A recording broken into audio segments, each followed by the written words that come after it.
রাজধানীর এভারকেয়ার হাসপাতালে খালেদা জিয়ার শারীরিক অবস্থার খোঁজ খবর রাখছেন সহকর্মী তৌফিক হাসান। যোগ দিচ্ছি তার সাথে। তৌফিক, দেশের বিভিন্ন রাজনৈতিক দলের নেতাকর্মীরা হাসপাতালে বেগম জিয়াকে দেখতে যাচ্ছেন। ডক্টর কি বলছেন এবং সবশেষ পরিস্থিতি আপনি কি জানতে পেরেছেন আপনার মাধ্যমে দেশবাসীকে জানাতে চাই। আমি রাজধানীর বসুন্ধরা আবাসিক এরিয়ার এভারকেয়ার হাসপাতালের ঠিক সামনে ঠিক সকাল 10টা 10 মিনিটে এসেছিলেন জাতীয় নাগরিক পার্টির সিনিয়র যুগ্ম সদস্য সচিব ডাক্তার তাসনিম জারা এবং দক্ষিণাঞ্চলের মুখ্য সংগঠক হাসনাত আবদুল্লাহ ও নাসিরউদ্দিন পাটোয়ারি, মুখ্য সমন্বয়ক নাসিরউদ্দিন পাটোয়ারি 3 কেন্দ্রীয় নেতা। তারা বেগম খালেদা জিয়া, সাবেক প্রধানমন্ত্রী বেগম খালেদা জিয়া দেখা শেষে তারা বের হয়ে গণমাধ্যম কর্মীদের সাথে কথা বলেছেন।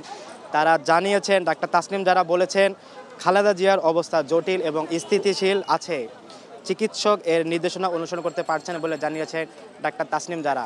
এছাড়া কেন্দ্রীয় যে 3 নেতা ডাক্তার তাসনিম জারা এবং দক্ষিণাঞ্চলের মুখ্য সংগঠক হাসনাত আবদুল্লাহ এবং নাসিরউদ্দিন পাটোয়ারি দেশবাসীর কাছে দোয়া চেয়েছেন বেগম খালেদা জিয়া যাতে দ্রুত সুস্থ হয়ে ফিরে আসেন এবং তারা সকলের কাছে এই দোয়াটি চেয়েছেন। গণমাধ্যম কর্মীদের সাথে কথা বলেছেন এবং আমরা দেখেছি যে বেগম খালেদা জিয়ার বর্তমান শারীরিক অবস্থার জন্য প্রধান উপদেষ্টা দেশবাসীর কাছে দোয়া চেয়েছেন এবং গভীর উদ্বেগ প্রকাশ করেছেন।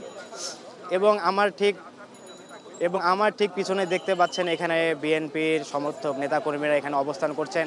তারা বেগম খালেদা জিয়ার দ্রুত সুস্থতা কামনা করছেন এবং এখন পর্যন্ত আমরা দেখতে পেয়েছি যে বিএনপির বড় বড় নেতারা এখানে অবস্থান করেছেন এবং বেগম খালেদা জিয়ার সাথে দেখা শেষে তারা এখানে গণমাধ্যম কর্মীদের সাথে কথা বলেছেন এবং খালেদা জিয়ার সুস্থতা কামনা করেছেন এবং তার যে শারীরিক অবস্থার আপডেট তারা আমাদের জানিয়েছেন।